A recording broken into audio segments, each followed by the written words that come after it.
Hey guys, tonight we're going back to a place where dust clung to every surface, where stone houses stood stubbornly against time, and where people drank their worries away with barley beer. We're in ancient Mesopotamia, wandering into a tavern that smelled faintly of smoke, yeast, and human chatter. And at the center of it all was Kubaba, the tavern keeper who somehow, against every imaginable odd, became the only woman listed as king, yes, king, not queen, on the ancient Sumerian King List. You probably won't survive this bedtime story. But don't worry, that's exactly the point.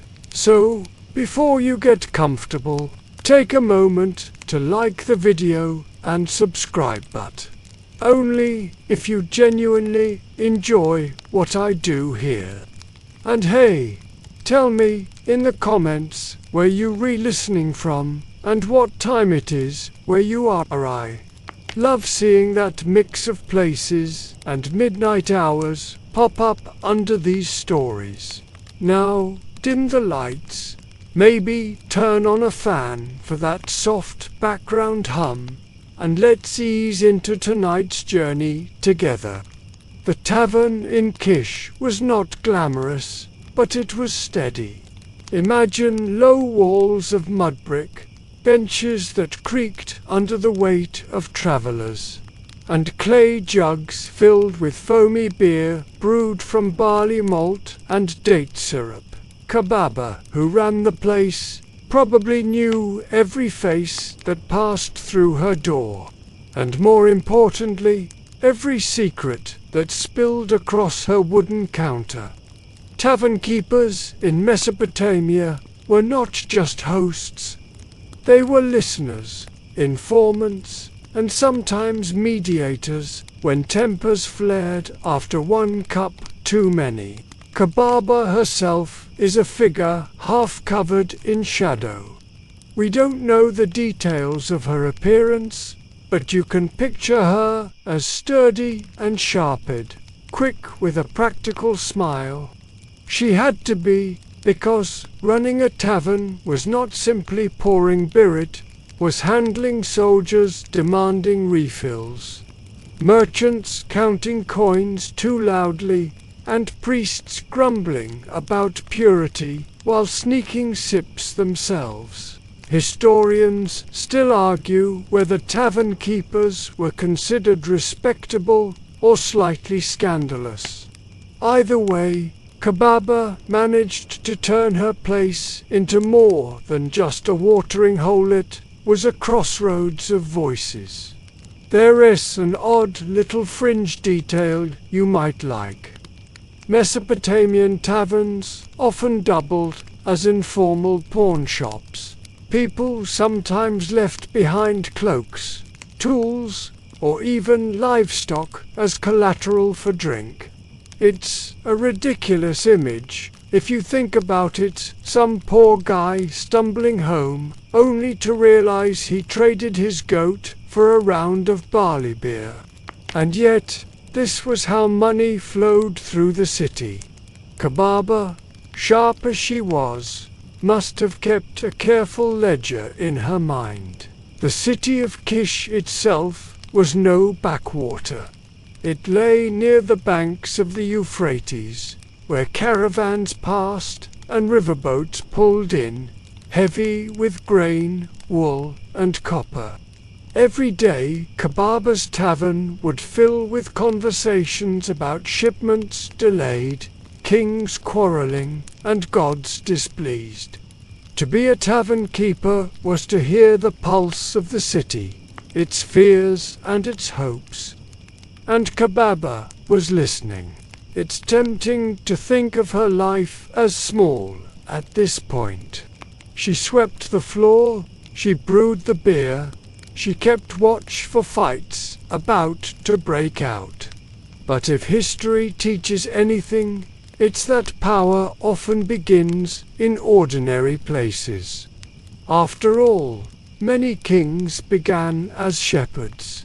And more than one hero was once just a fisherman. The tavern's low doorway could very well have been the entrance to a throne room in disguise. One fact that grounds this in reality. Archaeologists have found actual tavern sites in ancient Mesopotamia, with clay vats and benches preserved under layers of silt. Some had inscriptions warning customers not to cheat the house.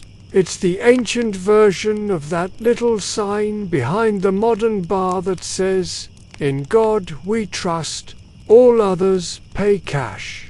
Kubaba lived in that same gritty, bustling world, balancing mugs in her hands and probably an even bigger weight of responsibility in her head.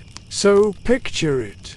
The soft clink of clay cups, the mutter of a merchant boasting about prices, a soldier's laugh too loud in the corner, and Kubaba moving calmly between them all. She didn't know yet what she was destined for, and maybe she never dreamed of it. But the city of Kish was watching. The gods were supposedly whispering, and history was quietly shifting its gaze toward a woman who was, at that moment, just keeping her tavern running smoothly. Kish was no ordinary city. You might imagine it now as a jumble of mud brick walls and crooked streets. But in its day, Kish was considered the first seat of kingship after the Great Flood. That's what the ancient Sumerian scribes claimed. Anyway, in their worldview, authority descended from the heavens like a kind of glowing crown. And after the waters receded, Kish was where that crown first landed. So when you picture Kubaba's tavern, don't imagine a sleepy village watering hole. Imagine a place set right at the crossroads of legend, commerce, and politics. The streets outside her tavern were packed with the daily rhythm of the city. Porters carried baskets of fish, their arms straining as they shouted for space. Women went about with jars balanced on their heads, gossiping about temple ceremonies. Donkeys brayed as caravans brought in copper from Oman or lapis lazuli from Afghanistan. The smell was a mix of baked bread, fresh reeds, and sewage. Mesopotamian cities were vibrant, but let's be honest, they weren't known for their sanitation. If you were standing outside Kubaba's tavern, you'd have heard the din of life coming from every direction. And the taverns themselves weren't just for drunks looking to escape. They were, oddly enough, where deals were struck. Historians still argue whether these spaces were more like neighborhood pubs or closer to underground political clubs. A merchant might sit at Kubaba's counter complaining about grain tariffs, while a soldier grumbled about unpaid rations. A priest might lean in, warning that the gods had been neglected. In those overlaps of conversation, information flowed. Here is a quirky detail that rarely makes it into school textbooks. Sumerian beer was often thick, almost like porridge, and people drank it communally through long straws made of reed. Picture a group of men bending over a large clay jar, sipping through straws like kids sharing a milkshake. Only this one had the alcohol content to knock you sideways. Kubaba, as tavern keeper, wasn't he just serving drinks? She was controlling access to a communal experience that loosened tongues and blurred hierarchies. For a moment, The noble and the labourer bent their heads toward the same pot. That levelling effect made taverns oddly democratic, and Kubaba presided over it. The city of Kish had a reputation for being a place where kings rose and fell quickly. Rulers often held the throne for only a generation before some rival city-state Uruk, Lagash, or Yor swept in to claim dominance. This instability kept people on edge. A trader in Kubaba's tavern might lower his voice and whisper about whether the army was strong enough to defend against Akkadian raids. A soldier might mutter that the king lacked the god's favor. Those whispers could be dangerous, but they also kept Kubaba's ears full of information no scribe could have gathered. And there is something worth pausing on. Women in ancient Mesopotamia weren't usually seen in these roles. Yes, women brewed beer at home. It was considered part of the household craft, but running a public tavern meant stepping into the city's male-dominated arena. Historians still debate whether tavern keepers were viewed as disreputable, almost like outcasts, or whether they commanded a unique authority.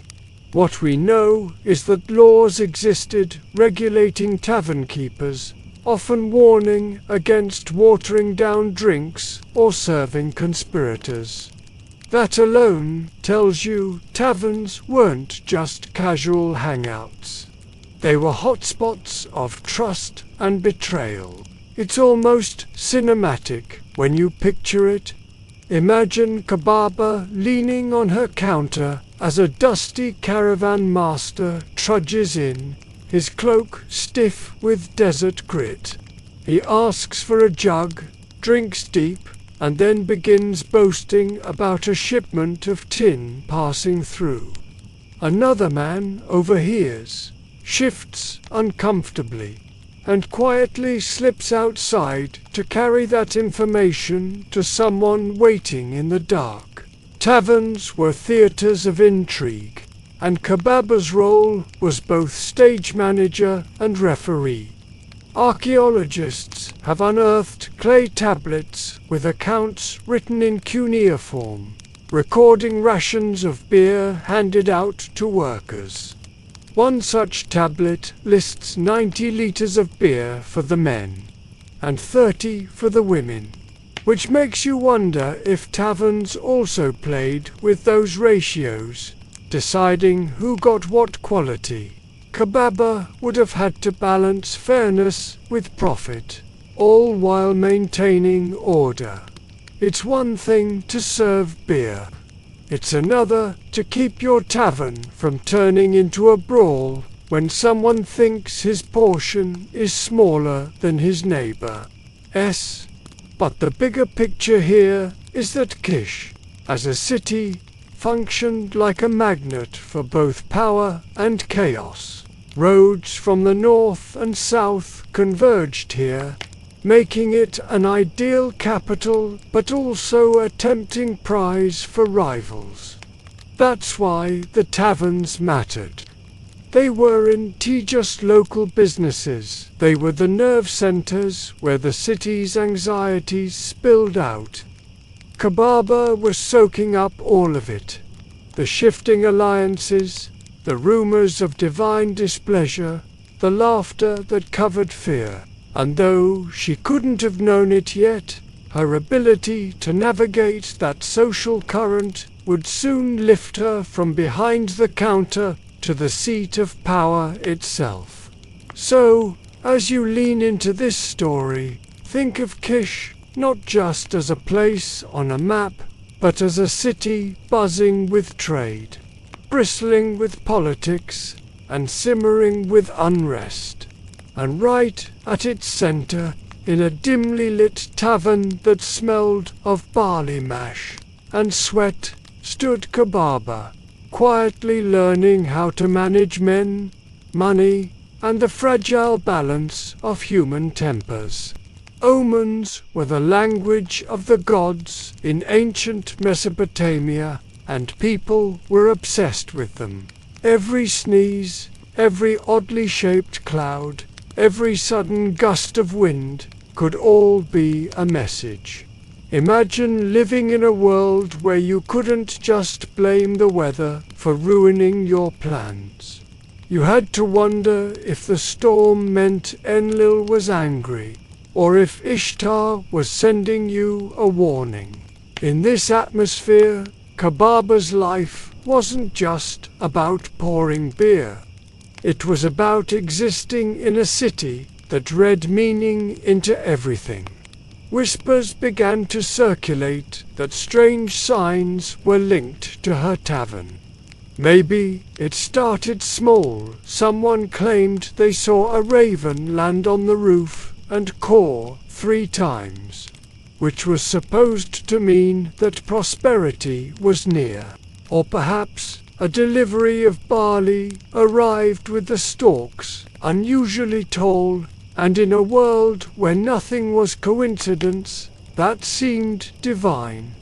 Historians still argue whether these stories about Kubaba's fate were invented after her reign to justify her unlikely rise, or whether people truly believed at the time that she had the god's eye on her. There's one quirky tidbit preserved in later tradition. Kubaba is said to have fed a fisherman bread and water. A simple act of kindness that somehow tipped the scales of destiny in her favor.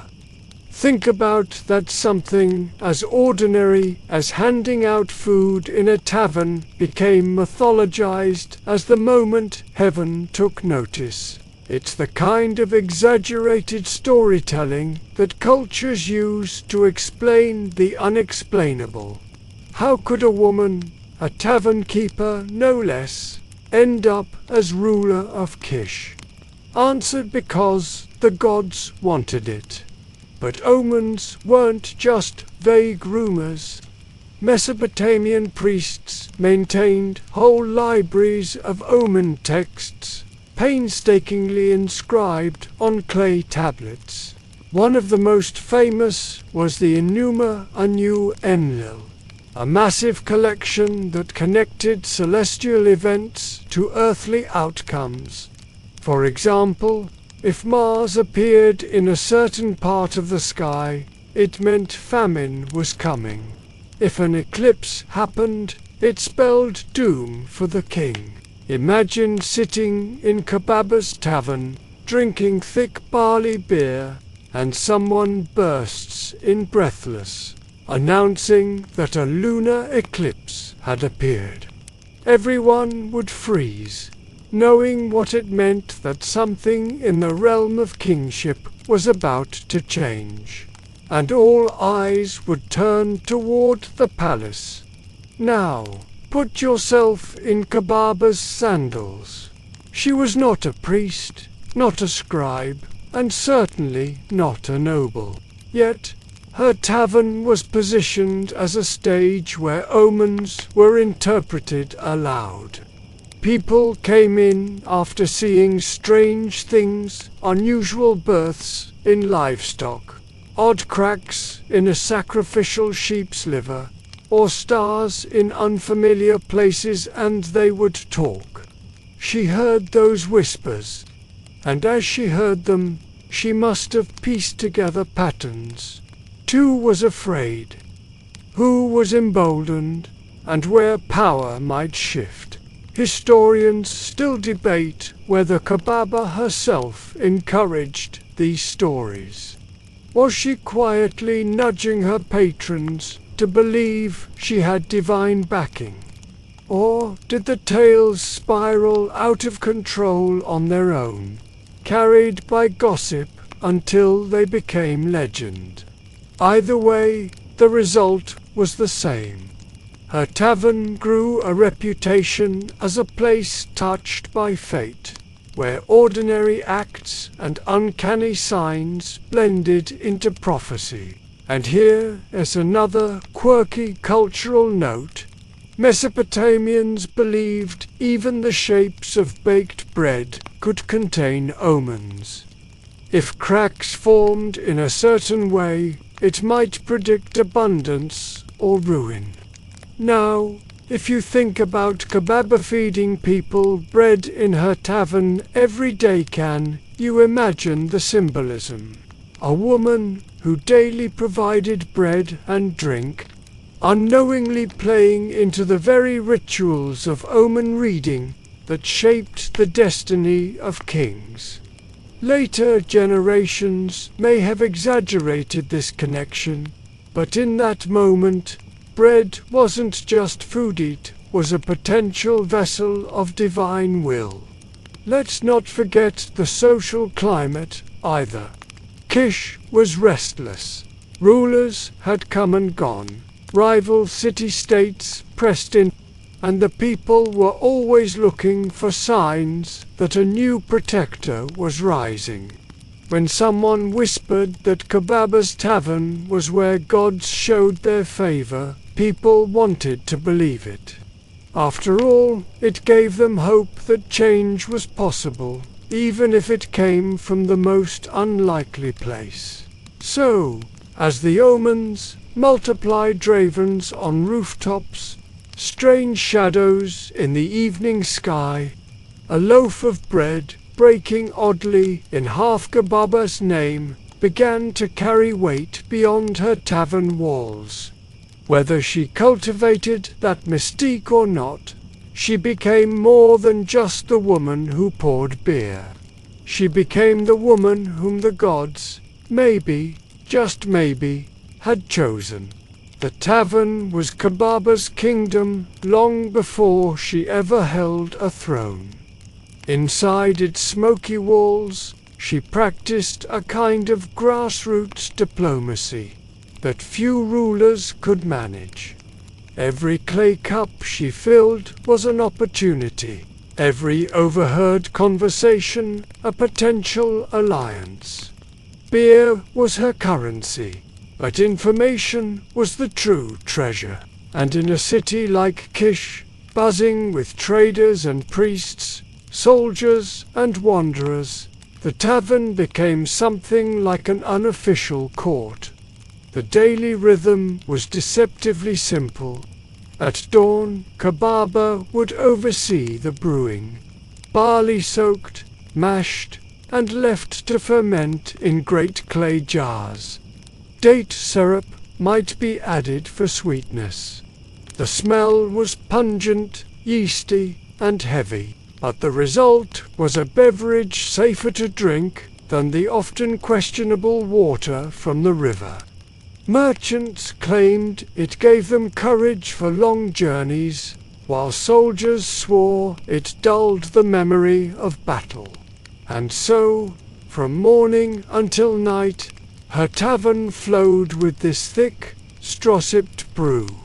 But behind the clatter of cups, real business was taking place. A merchant from Uruk might boast about his profits, not realizing Kubaba was mentally noting which routes were thriving. A temple scribe might mutter about shortages of sacrificial animals, hinting at economic strain. A soldier, slightly drunk, might brag about troop numbers or complain about poor rations. Kubaba listened to all of it, filtering gossip from truth. It was a skill as sharp as any king's advisor. There is a fringe detail about taverns worth slipping in. Some scholars suggest that in certain Mesopotamian laws, tavern keepers, especially women, were required to report seditious talk to authorities. Imagine that. Every time someone in her tavern began to gripe about the king, Kubaba had a choice: pass the word along and keep her tavern safe, or hold her tongue and let the whispers grow. Historians still argue whether this made tavern keepers informants, spies, or reluctant participants in a wider system of surveillance.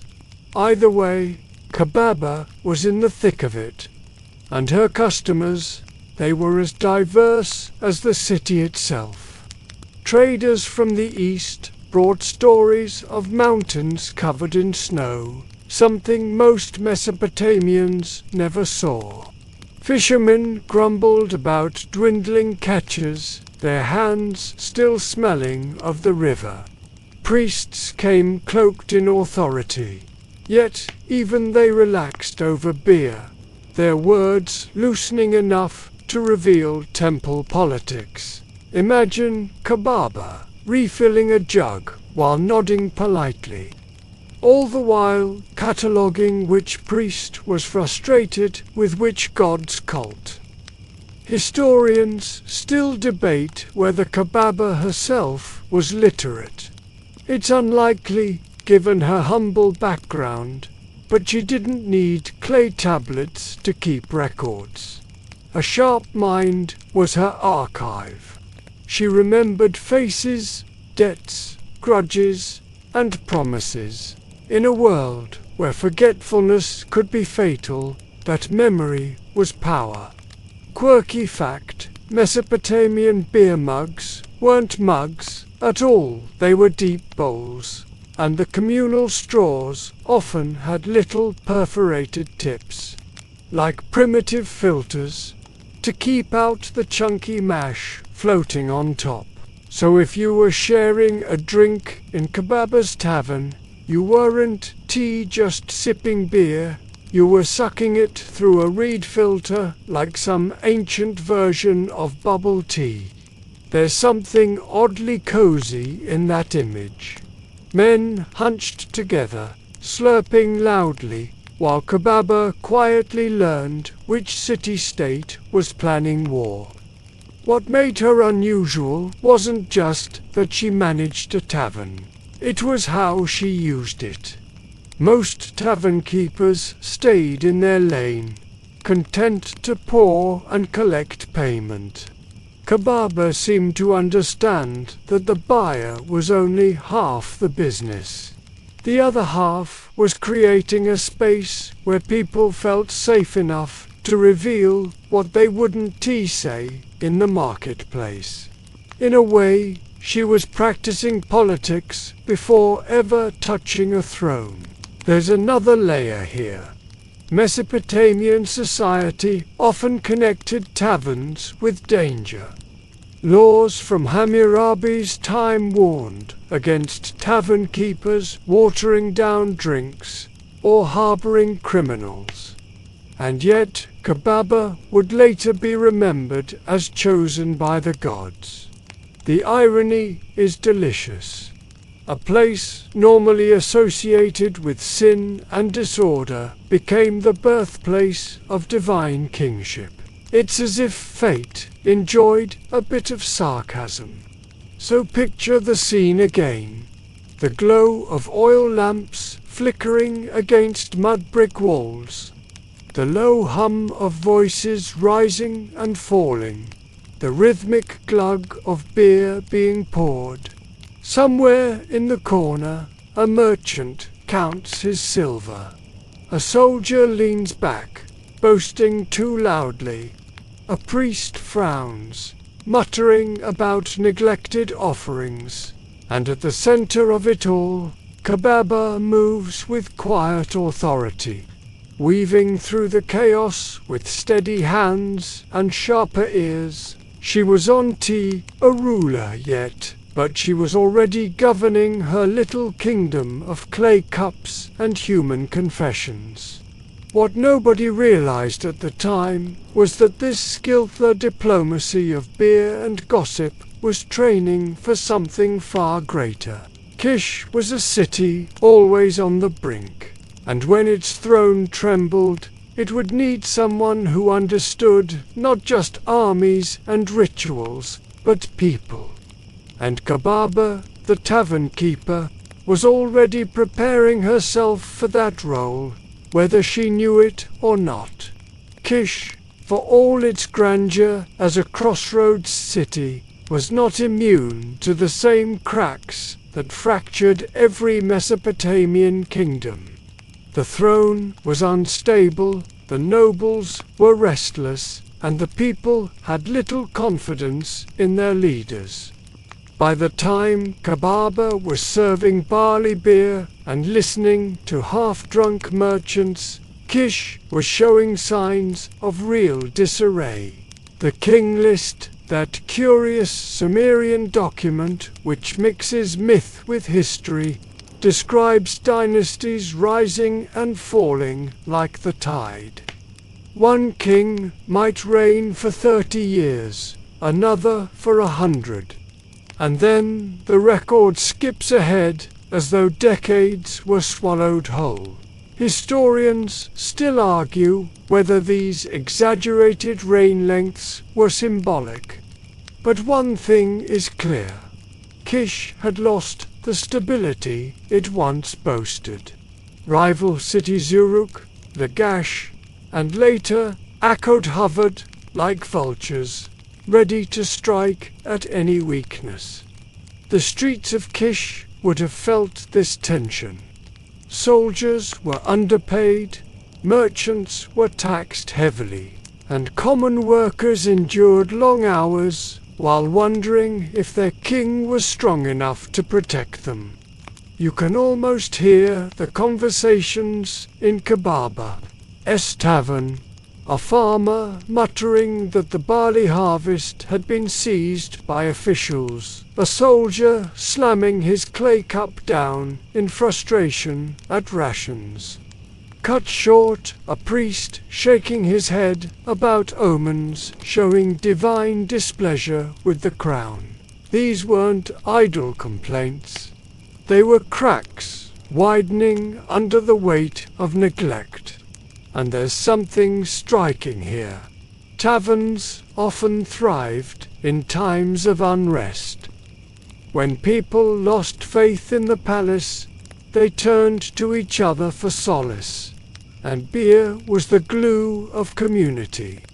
Kubaba's tavern must have been packed in these uncertain years.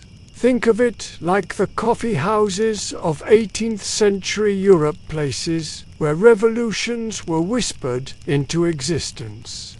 The difference is that here the brew was thick barley beer, not black coffee, and the setting sun was replaced by flickering oil lamps. A quirky tidbit you might enjoy. Mesopotamian city-states often had something called a substitute king ritual. If an omen predicted disaster for the ruler, a stand-in king, sometimes a commoner, would be placed on the throne temporarily, dressed in royal clothes and treated like a monarch until the danger passed. Then, well, the substitute was quietly removed, and the real king resumed his role. Can you imagine the gossip if Kubaba's name ever came up in those conversations?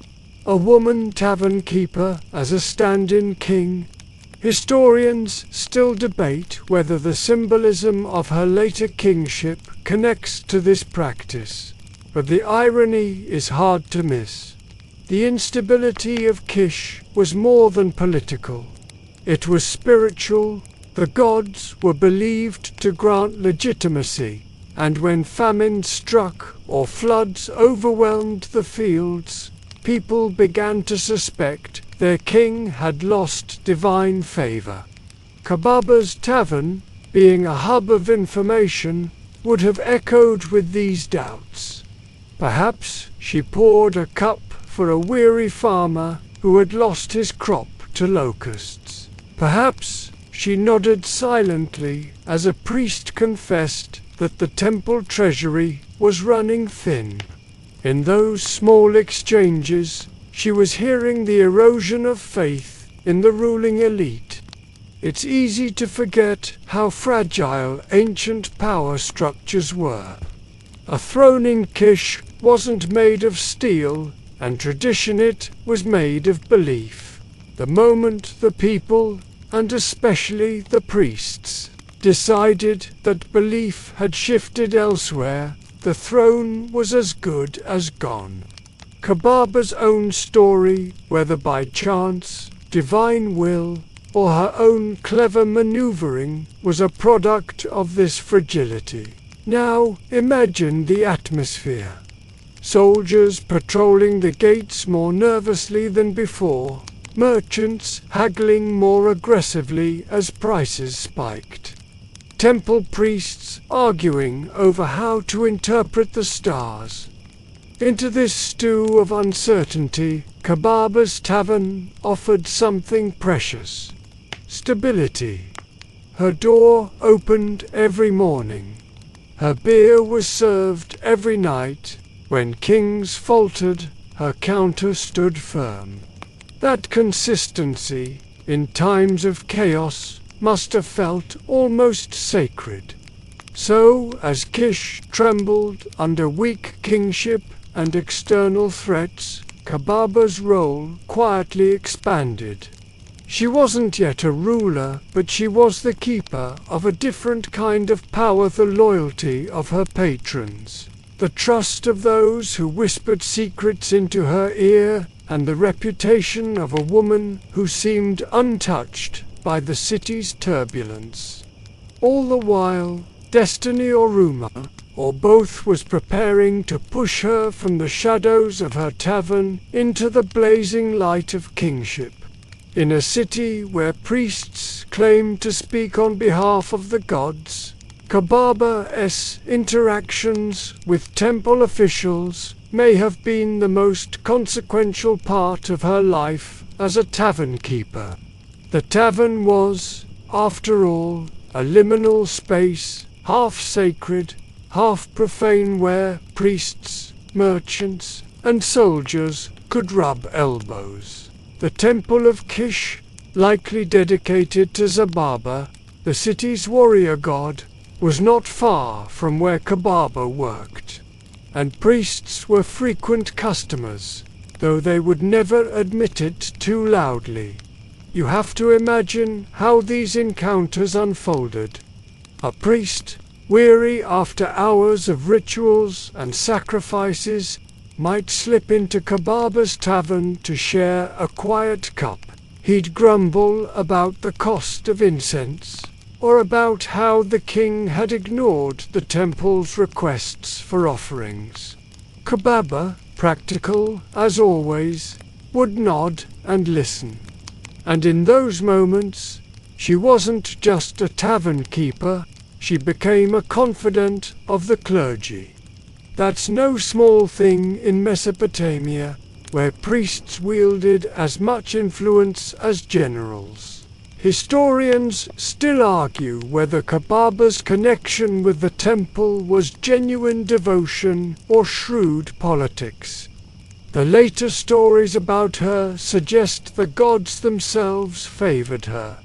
But it's just as possible that Kubaba cultivated these relationships carefully, pouring beer for priests not just as customers but as allies. After all, the gods' favor was often declared by the priests.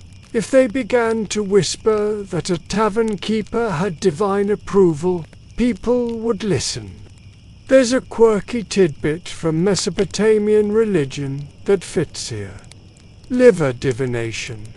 Priests would sacrifice a sheep and examine the liver for markings, treating it as a map of the god's will.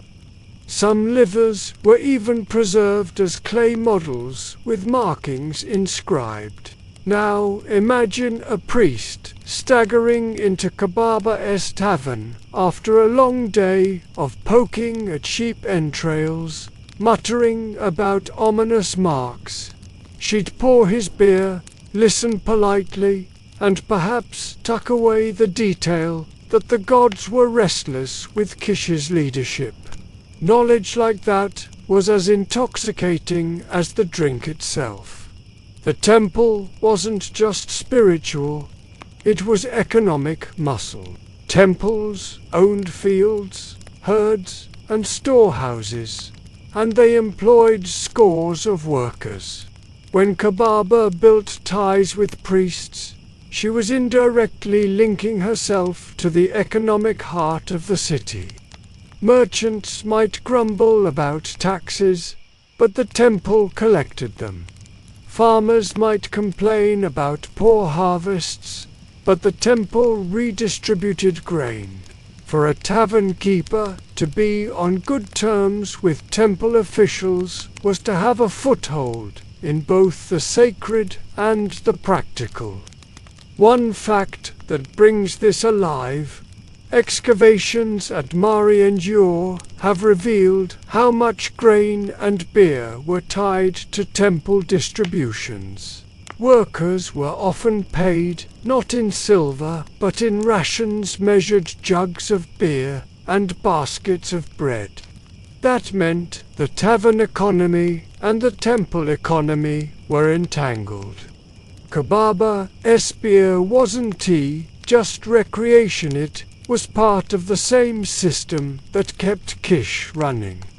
Her ability to serve, track, and manage those exchanges must have impressed the priests who relied on similar structures in the temple. And here's where the whispers of divine favor creep in. Later texts suggest Kubaba was chosen by the gods, singled out for her piety and generosity. Was this because she offered bread and water to a fisherman, as the legends say? Or was it because priests who enjoyed her company began to circulate stories that she was unusually blessed? Historians still debate whether Kubaba's supposed piety was genuine devotion or carefully crafted reputation. Either way, her connection with the temple blurred the line between tavern gossip and divine proclamation. Imagine one evening. The tavern is crowded, oil lamps flicker, and the air is thick with the smell of barley mash. A priest sits in the corner, robes slightly stained with the day's sacrifices. He sighs, lifts his cup, and mutters that the omens are dire, that Kish's throne is in jeopardy. Someone overhears, the rumor spreads. By the next morning, the city is buzzing that the gods are displeased. And right there, in the middle of it all, stands Kubaba, the woman who poured the drink that set the prophecy in motion. The irony is almost cinematic.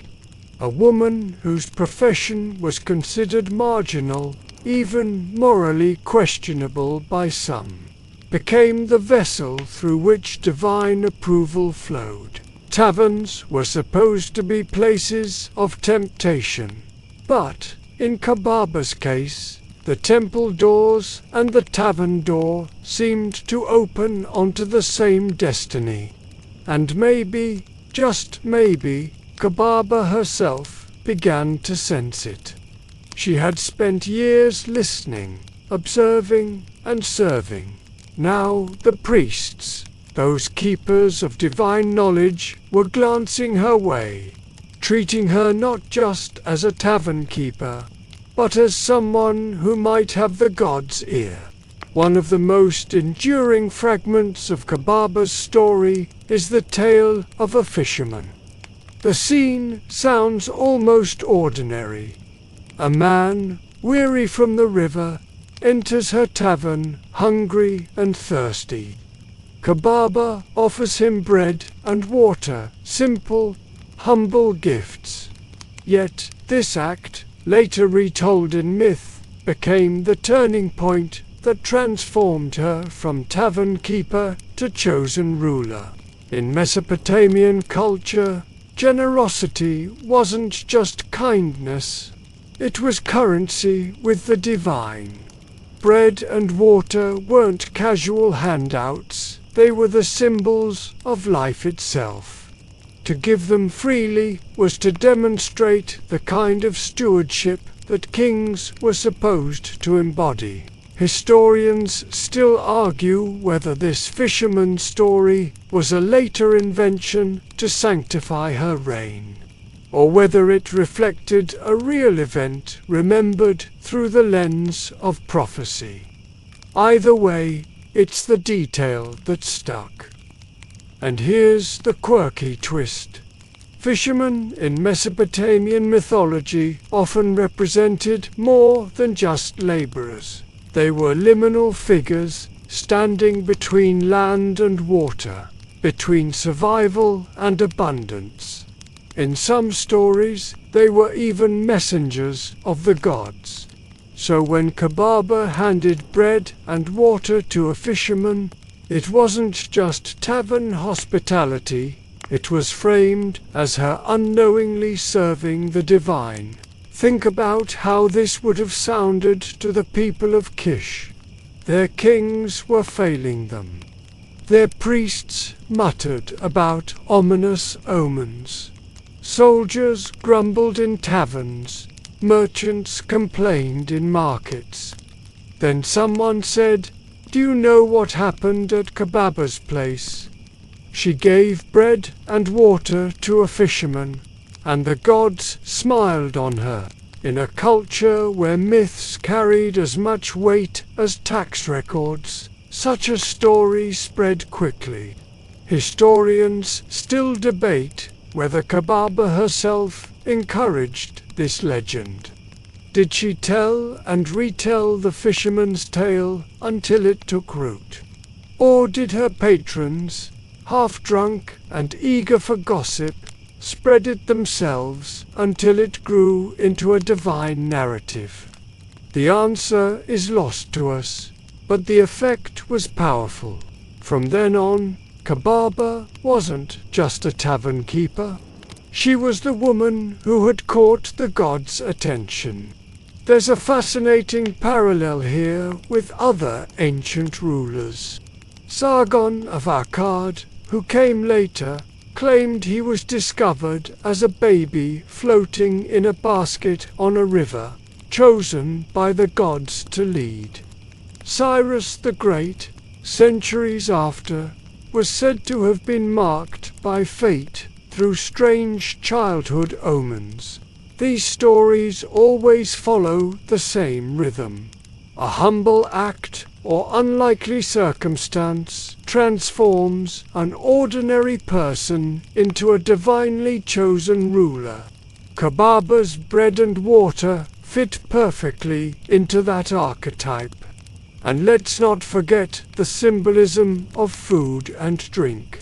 In Mesopotamia, kings often proved their legitimacy through temple feasts, where they provided offerings for both gods and people. Kubaba's act was a miniature version of that. She fed someone who had nothing.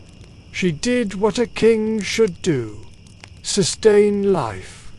In a way, the fisherman was her first subject, her first act of royal duty. Quirky fact for you. Mesopotamian hospitality was so valued that some legal codes actually fined people who failed to offer water to strangers. To neglect a guest was to invite the gods' anger. So Kubaba wasn't just being nice, she was embodying a cultural law, one that made her look righteous in the eyes of both humans and deities. The story, once it took hold, would have traveled fast. Imagine merchants carrying it along trade routes. In Kish, there's a woman tavern keeper the gods favor. Soldiers repeating it around campfires. She gave bread to a fisherman, and the gods blessed her. Priests weaving it into sermons. The gods choose not by bloodline, but by generosity. By the time it reached the ears of Kish's weary citizens, it had become prophecy. And what about the fisherman himself? Did he even realize the role he played in history? Maybe he staggered back to the river, full of bread and water, unaware that he had just become the axis on which a kingdom would turn. Or maybe, in the poetic logic of myth, he wasn't a fisherman at all, but a disguised deity, testing the hearts of mortals. Historians still argue whether such stories were metaphor or memory, but in Kubaba's case, it hardly matters. The story worked. Because, in the end, it wasn't about the bread or the water. It was about proving that compassion could be political. Kubaba's act was remembered not just as kindness, but as kingship in seed form. And from that small gesture, the narrative of her rise began to crystallize, one humble offering that foreshadowed the crown. Kubaba's rise to authority was less like a sudden leap and more like a tide, slow but unstoppable. The fisherman's story gave her divine credibility, but the conditions in Kish gave her opportunity. A city on edge, priests murmuring about omens, soldiers frustrated with weak rulers, all of it combined to make the idea of an alternative leader not only possible, but desirable. And Kubaba, with her tavern training in people and politics, was ready. Historians still argue about how exactly this transition happened. Some think the priests may have endorsed her directly, declaring that the gods had favored her act of generosity.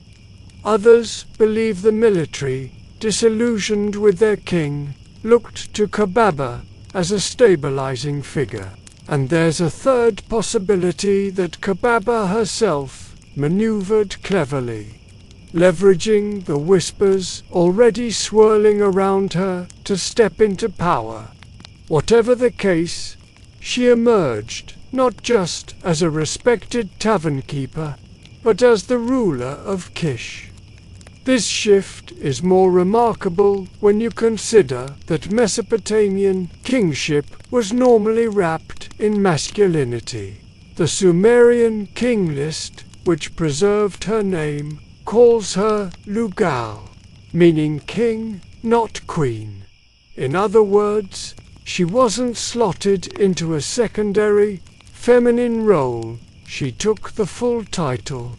That alone is astonishing. Historians still debate whether this was because the role itself was so rigid that the title couldn't be altered, or whether Kubaba truly embodied the full symbolic authority of kingship. Either way, she was unprecedented, and her rise must have shocked her contemporaries. Imagine the muttering in the marketplace. The tavern keeper, the woman who poured our beer, she sits on the throne now. Some scoffed, some doubted, but others were relieved. After all, when kings had failed, when omens had promised disaster, here was someone the gods had supposedly chosen. And in a world where belief was power that mattered more than anything. Here's a quirky tidbit. The Sumerian King List records that Kubaba reigned for 100 years. That number is obviously symbolic, not literal. But it tells us something about how later scribes wanted her remembered. Longevity was a sign of divine approval. To give her a century-long reign was to emphasize that she wasn't just a curiosity. She was legitimate, blessed, and enduring. Compare that to some kings who lasted only a few years before vanishing from the record. Picture her first days in power. The palace, once filled with uncertainty, now echoed with the footsteps of a woman who had risen from common life. Advisors might have hesitated, wondering whether to treat her as a novelty or a sovereign. Soldiers might have stiffened awkwardly as they saluted, and the priests, who had whispered omens into tavern cups, now stood before her in full regalia, presenting her with incense and hymns. Kubaba must have walked carefully, balancing humility with authority, showing that she was no longer simply the tavern keeper, she was ruler of Kish. Historians still debate whether Kubaba ruled alone or whether she relied heavily on advisors, especially priests. Some think she might have maintained the tavern even during her reign, as a symbolic gesture that she was still one of the people. Others dismiss that as romantic invention, but the image lingers. A queen who poured beer with one hand and held a scepter with the other. And here's the thing about power. It feeds on perception. Kubaba's very presence on the throne redefined what was possible. A woman outside the noble bloodlines had risen through divine favor and public trust. That was both inspiring and unsettling. For some, it was proof that the gods could choose anyone, anywhere, at any time. For others, it was a sign that the order of the world had tilted dangerously. But Kish needed stability, and Kubaba provided it.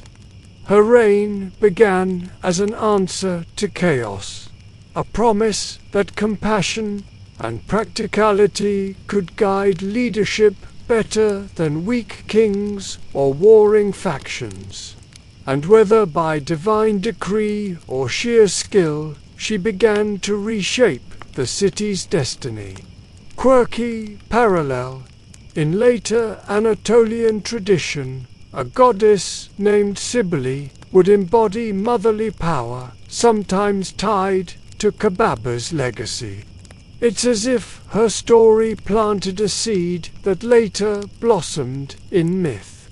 But at this stage, she wasn't yet legend. She was a woman sitting on Kish's throne, holding authority that nobody had expected her to wield.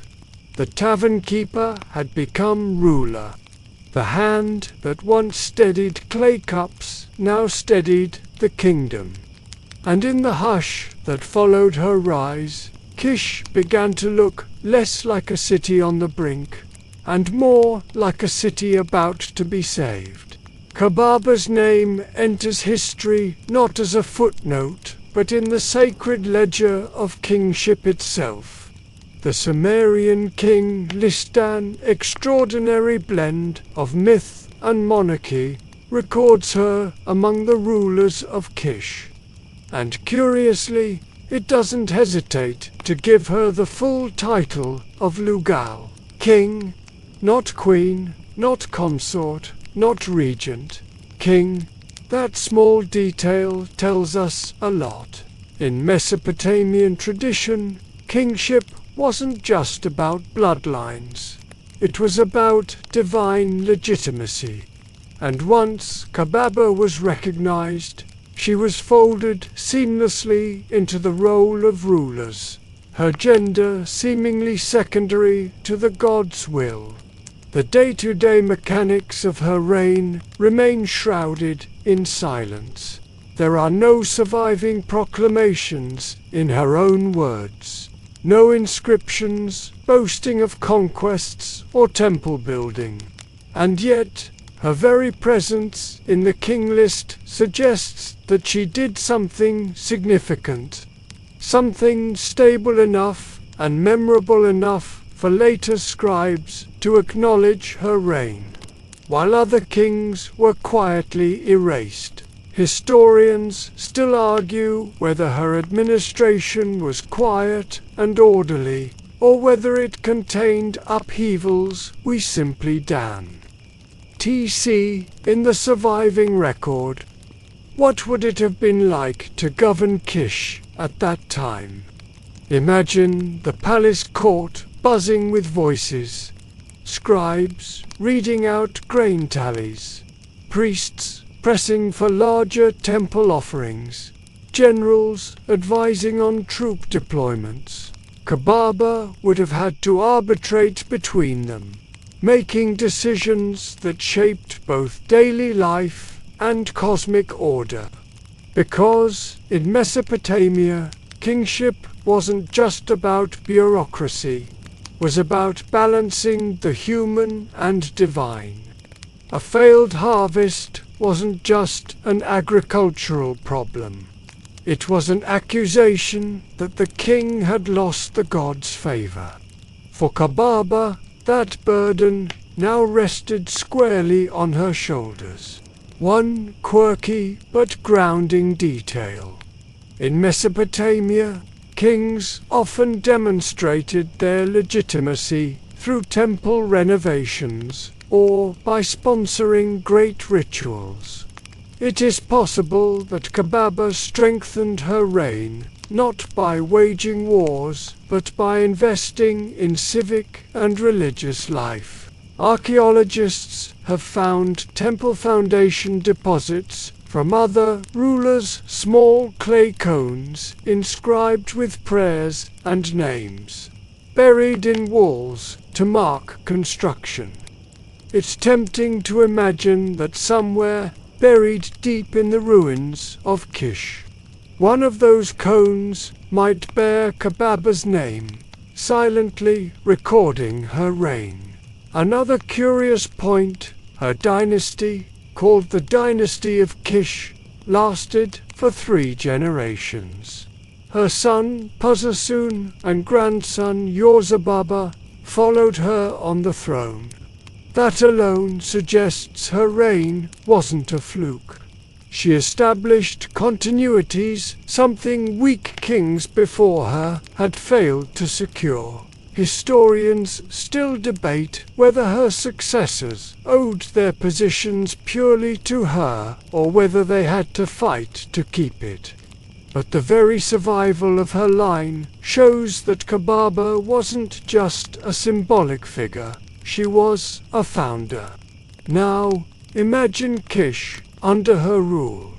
The taverns still bustled, but now they echoed with pride that one of their own sat on the throne. Farmers brought their grain, soldiers trained in the fields, and caravans passed through the gates with goods from distant lands.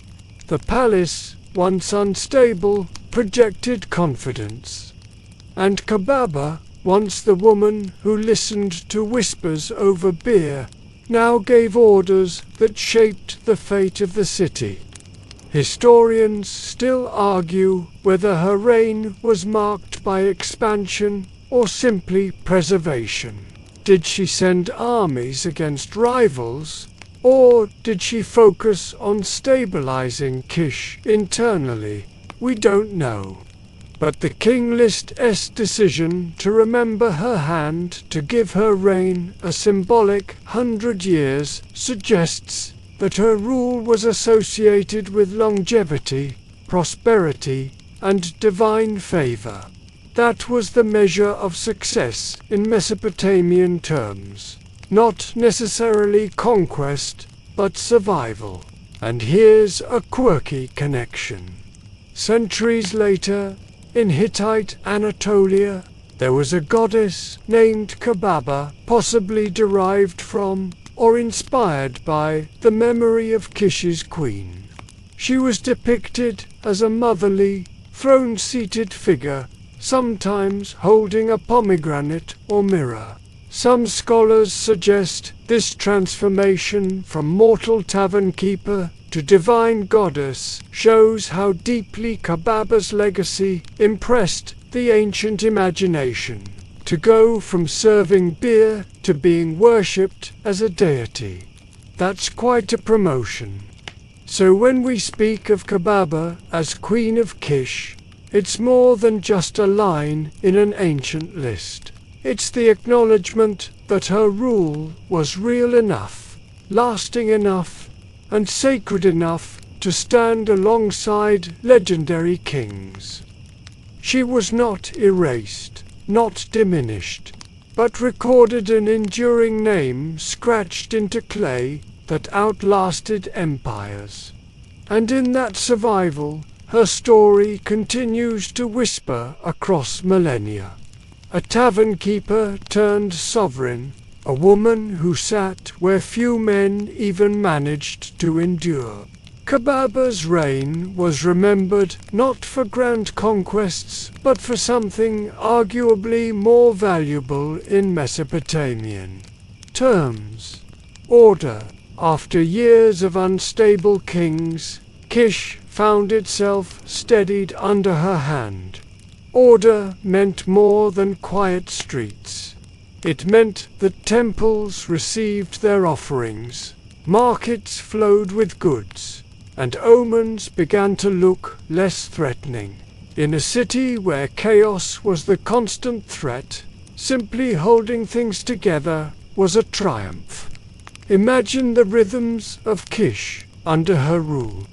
The city gates opened at dawn to caravans carrying copper from Oman, timber from Lebanon, and lapis lazuli from faraway Afghanistan. Farmers entered with baskets of grain and goats tugging on ropes, their goods weighed and taxed at the marketplace. Priests lit incense at the temple of Zababa, chanting prayers to keep enemies at bay. And in the palace, Kubaba sat listening to reports from scribes, harvest tallies, troop readiness, trade complaints, for someone who once balanced beer mugs in a tavern. Balancing a kingdom's needs was not so different, it was just on a larger scale. Historians still argue whether Kubaba's reign was peaceful because she avoided war or because her alliances held rivals at bay. Perhaps she struck agreements with neighboring city-states, offering trade stability instead of battles. Or perhaps her reputation as divinely favored kept would-be invaders cautious.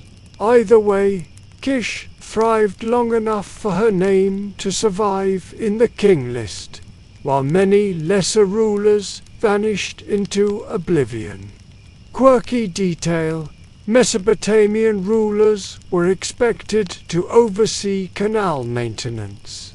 Irrigation was the lifeblood of their agriculture, and a neglected canal could doom harvests.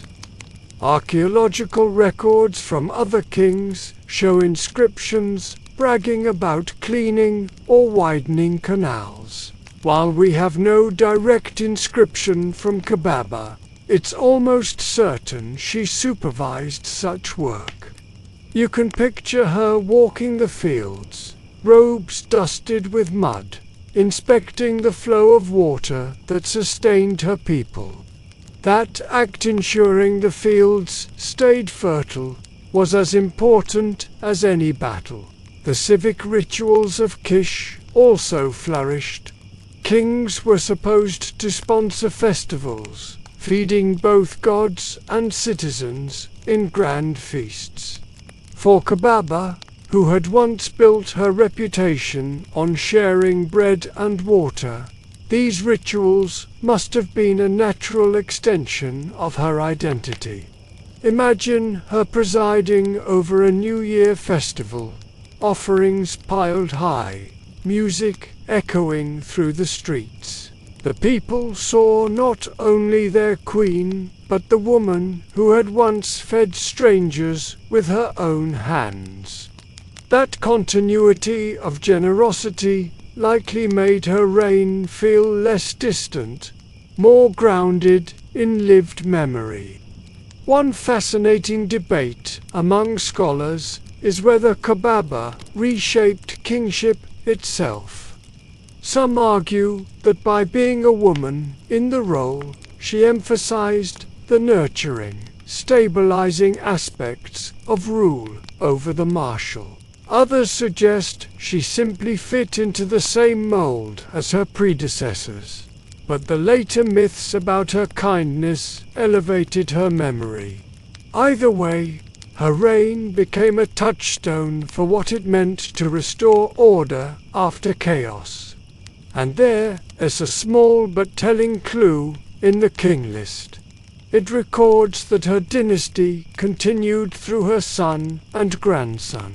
That means she not only stabilized Kish in her lifetime, but secured succession, a major achievement in an era when kingship was often interrupted by usurpers or invasions.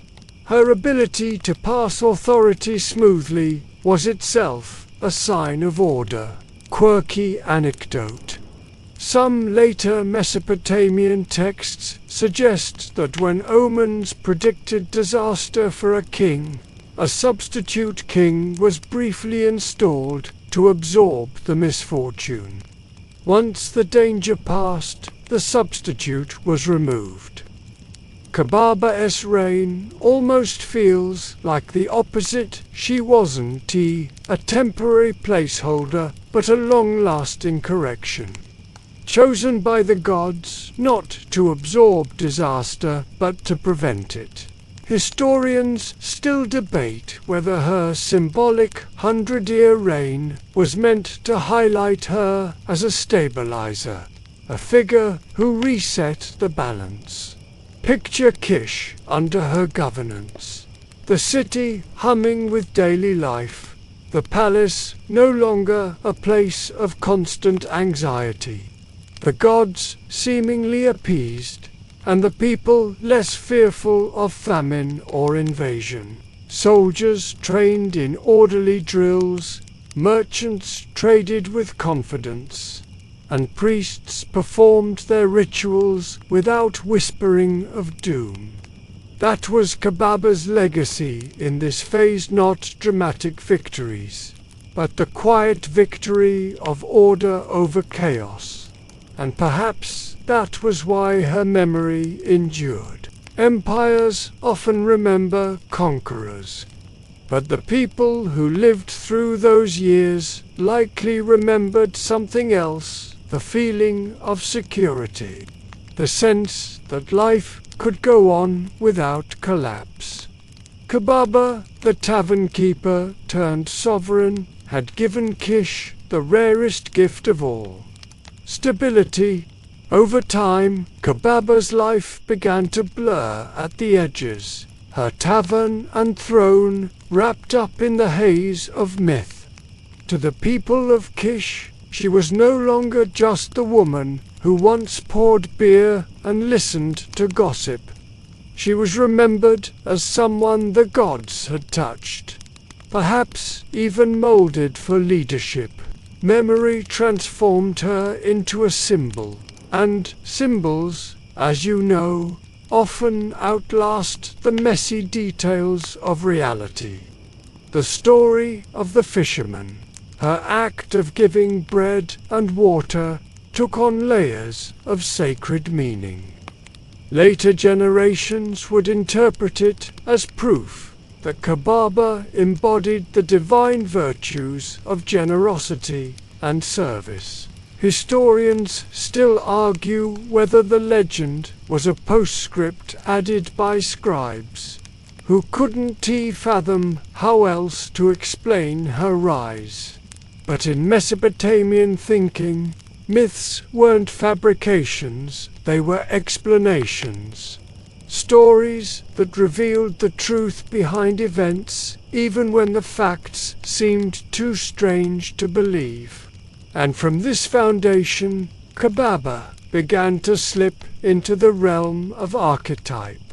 She was no longer merely a tavern keeper or even just a ruler. She became a figure invoked as proof that the gods could elevate the humble. Her name survived not because she won great battles, but because her story was retold as a lesson. That compassion and divine favor outweighed birthright. There's a quirky echo of this transformation in later cultures. In Anatolia, centuries after her reign, a goddess named Kubaba appears, seated on a throne, holding symbols of fertility and power. Many scholars suspect a connection, that the memory of the mortal queen seeped into regional myth, her name reshaped into divinity. In time, this Kubaba may have even influenced the Phrygian goddess Cybele, known as the Mother of the Gods. If that's true, then the tavern keeper of Kish unwittingly gave birth to one of the most enduring divine archetypes of the ancient world. Imagine the tavern keeper transformed into a goddess. A woman once shuffling clay cups, now depicted as serene, enthroned, motherly. This was myth at work, rewriting reality into something grander, more lasting. The details of her rule, how many soldiers she commanded, what decrees she passed faded away, but her essence remained. She was the one who fed the hungry, who stabilized Kish, who ruled with favor from the gods. Historians still debate whether this leap from queen to goddess was direct or gradual. Was she worshipped immediately after her death, or did her name resurface centuries later when Anatolian cultures sought a divine mother figure and borrowed from older traditions? Either way, the continuity is striking. A name scratched into clay tablets in Kish ended up carved into stone reliefs in distant lands. And the myths grew bolder.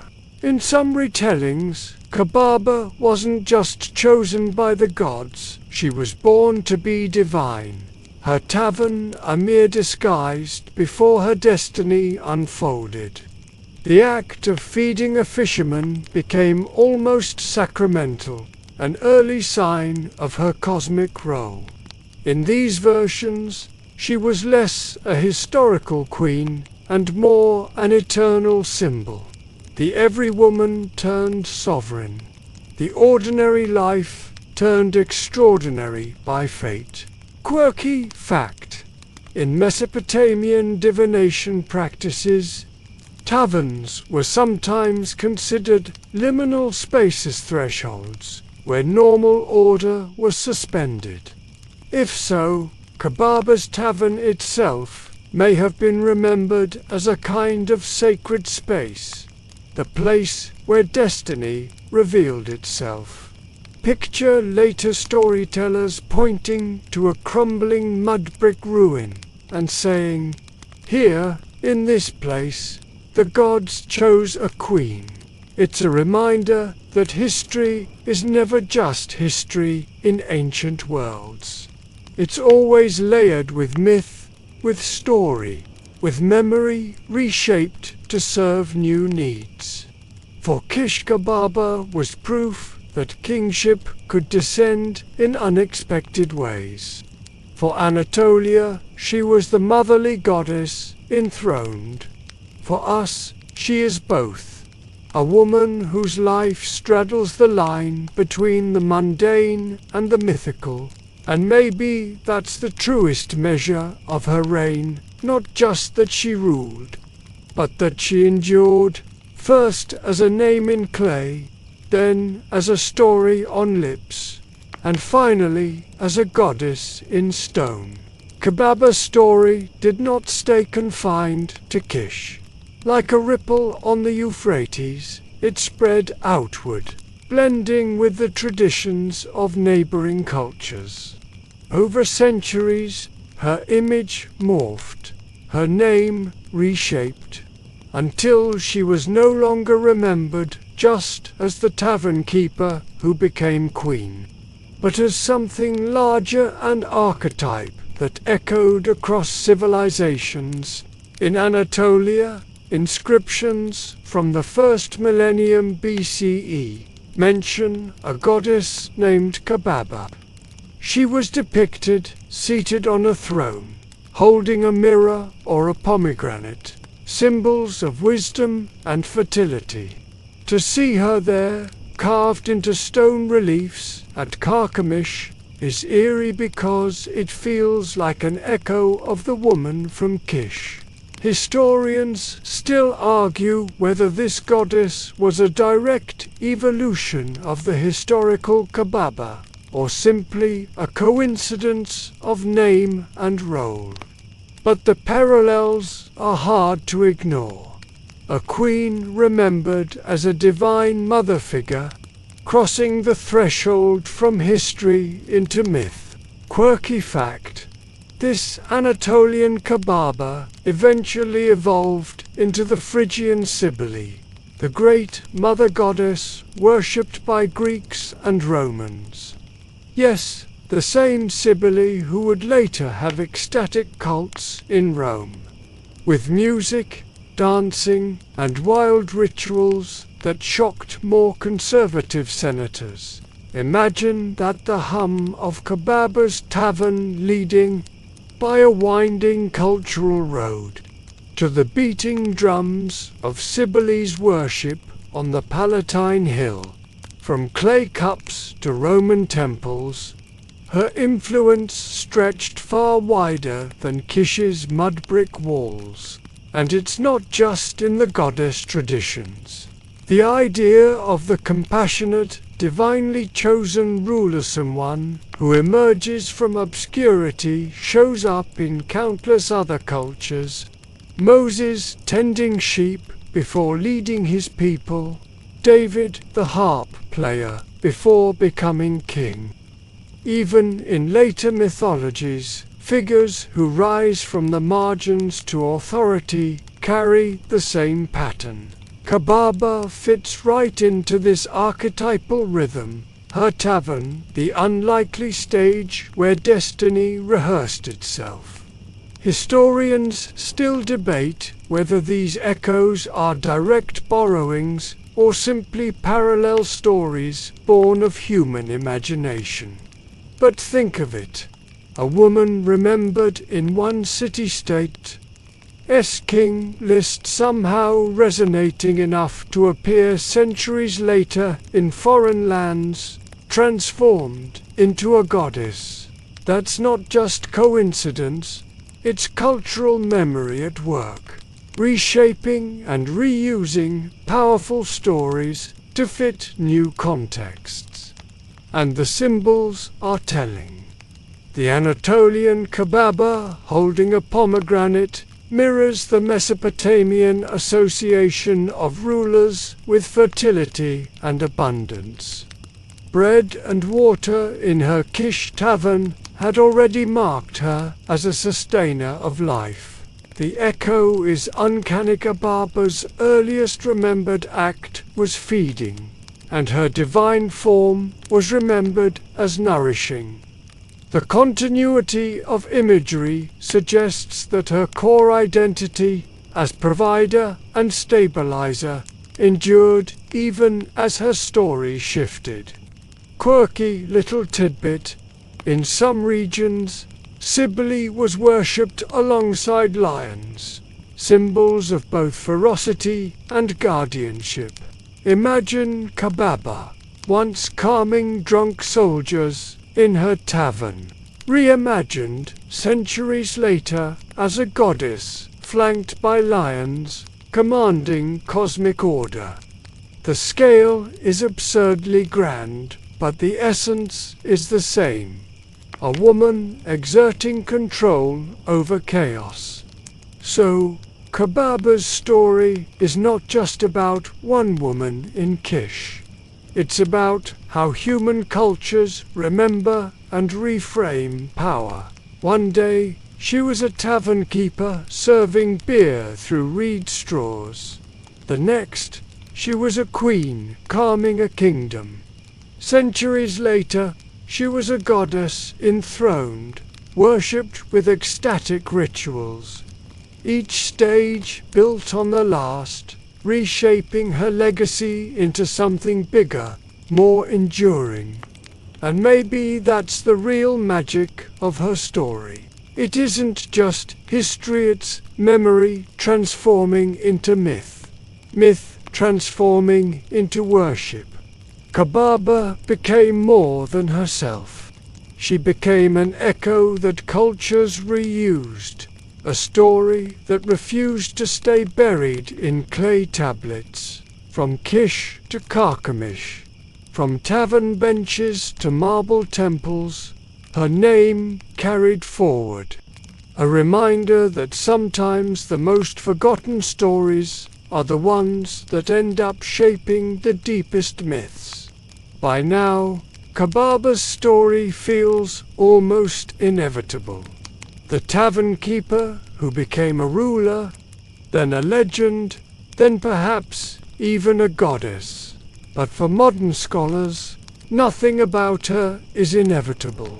She is a puzzle pieced together from fragments, one name in the Sumerian King List, a handful of myths about bread and water, and later echoes in Anatolia. The gaps are enormous, and in those gaps, debate thrives. Historians still argue whether Kubaba was truly a historical queen, or whether her name was retroactively inserted into the King List to make sense of a dynasty. The King List itself is notorious for blending fact and fiction, assigning impossibly long reigns and skipping rulers altogether. For Kubaba, recorded as reigning 100 years, the exaggeration is obvious. Was she real, or was she symbolic, a story created to legitimize her descendants' claims to power? One school of thought insists that she must have existed, pointing to the continuity of her line. Her son and grandson are also listed as rulers, suggesting she founded a dynasty. It's difficult to imagine scribes inventing an entire lineage out of nothing, especially in a culture so obsessed with genealogies. If Kubaba was a fabrication, why bother with her children? The simplest explanation is that she was real. But others argue she was mythologized beyond recognition. The fisherman's story, for example, did it happen? Or was it a parable invented later to sanctify her rise? It bears all the hallmarks of myth: humble origins, divine recognition, elevation to greatness. Some scholars compare it to the birth legends of Sargon of Akkad, who was said to have floated in a basket on the river. In both cases, an improbable rise to kingship is explained through divine destiny.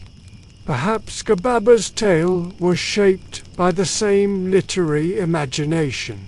And then there's the matter of the goddess Kubaba in Anatolia. Was that truly the same Kubaba?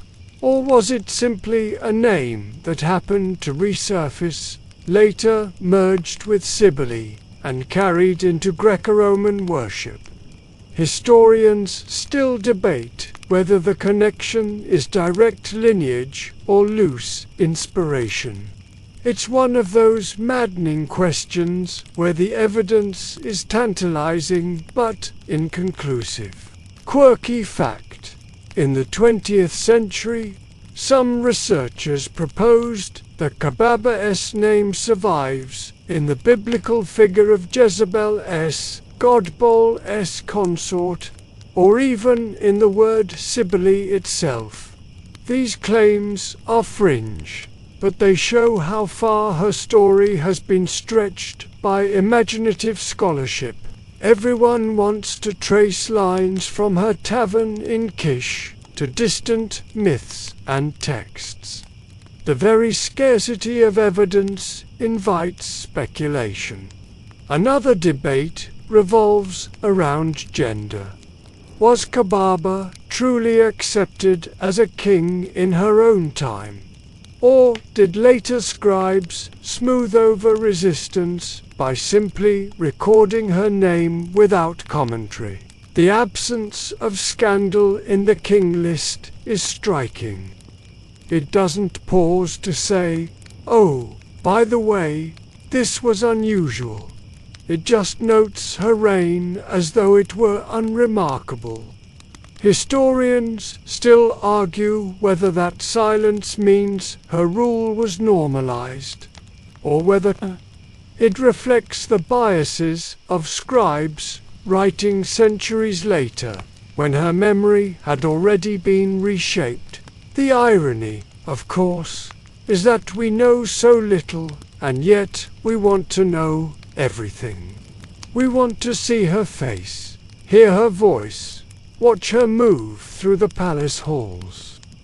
Instead, we have shadows and guesses. Did she wear the same robes as male rulers? Did she lead processions at the temple of Zababa? Did she ever walk through the marketplace and hear the whispers? That's Kubaba, the tavern keeper who became king. What's certain is that she remains unique. Out of hundreds of rulers listed in Mesopotamian chronicles, she is the only woman granted the title of king. Whether she was flesh and blood, myth, or both, she broke the mold of kingship, and that uniqueness is what keeps her alive in scholarly debate. So, Kubaba is both history and mystery. For every fact, there's an unanswered question. For every certainty, a shadow of doubt. And maybe that's what makes her story so compelling, not the parts we know, but the space left open for wonder. If Kubaba's name is known at all today, it is usually in passing a curious anomaly in the King List, a tavern keeper turned ruler. Yet, for centuries, her story was in danger of fading completely. Unlike Sargon, Hammurabi, or Gilgamesh, Kubaba did not leave behind sweeping inscriptions, monuments, or epic poetry. What she left was more fragile. Memory carried by scribes, myth retold around hearths, whispers that slowly unraveled as newer kings wrote their own names larger and louder. Why was she forgotten? Part of the answer lies in the nature of Mesopotamian history itself. Kingship in Sumer and Akkad was a revolving door. Dynasties rose and fell so quickly that the scribes, in compiling the King List, often stitched the fragments together into a single divine narrative. Those who didn't fit neatly or who lacked the military victories to cement their fame were often reduced to names. Kubaba may have been respected in her time, but later scribes, writing centuries afterward, likely saw her as an oddity, one that didn't need much elaboration. Historians still argue whether her gender contributed to her obscurity. Was she deliberately minimized because she was a woman? Or was she treated neutrally because the gods' favor mattered more than her sex? The silence is telling. The King List mentions her reign without comment, but later traditions about her generosity and divine blessing suggest that she was remembered positively. It may be less that she was erased, and more that she was overshadowed. Quiet stability rarely survives as well as dramatic conquest. A quirky detail makes this forgetting even sharper. Kubaba is the only woman listed as king, but her dynasty continued through her son and grandson. Yet, when her grandson, Yorzababa, appears in later Sumerian stories, he is remembered mostly for being overthrown by Sargon of Akkad. The irony is brutal Kubaba, who stabilized Kish, birthed a line that ended in humiliation. Perhaps that's why her dynasty was glossed over in later retellings. Her moment of brilliance swallowed up by the shadow of Sargon's empire. Still, fragments of her lingered. Priests retold the fisherman's story, a parable of kindness rewarded. And across centuries, the goddess Kubaba emerged in Anatolia, suggesting that somewhere in oral tradition or in collective memory, her image persisted, transforming into something divine.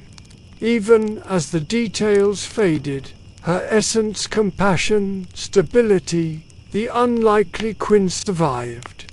Historians still debate whether we can ever truly recover her. Without inscriptions, without archaeological layers labeled with her reign, Kubaba exists more in myth than in data. But myths have their own endurance. They travel farther than stone walls, echo louder than broken tablets. And perhaps that is why her story resurfaced, reimagined, as a goddess enthroned with lions at her side. It's worth remembering how fragile history is. Entire reigns can be lost to silence. Palaces crumble into mud brick dust. Inscriptions shatter. And yet, out of that silence, Kubaba's name endures. That paradox was too powerful to disappear completely. So, the forgotten queen is not truly forgotten. She lingers at the margins of history, half hidden in clay tablets, half live in myths of bread, water, and divine favor. She is both lost and found, remembered and obscured, and perhaps that's fitting. Kubaba began in the shadows of a tavern, and even as queen, she remains a figure glimpsed dimly through the smoke of time. Kubaba's story, by the time it reached its final echoes in Mesopotamia, had become something more than biography. It was legend stitched together from memory, myth, and imagination.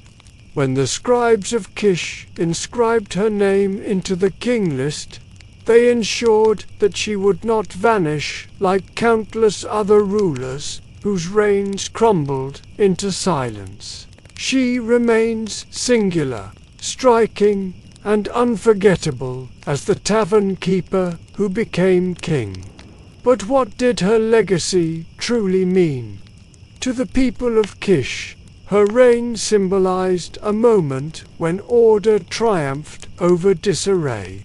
She wasn't remembered for waging grand campaigns or for building ziggurats that touched the clouds.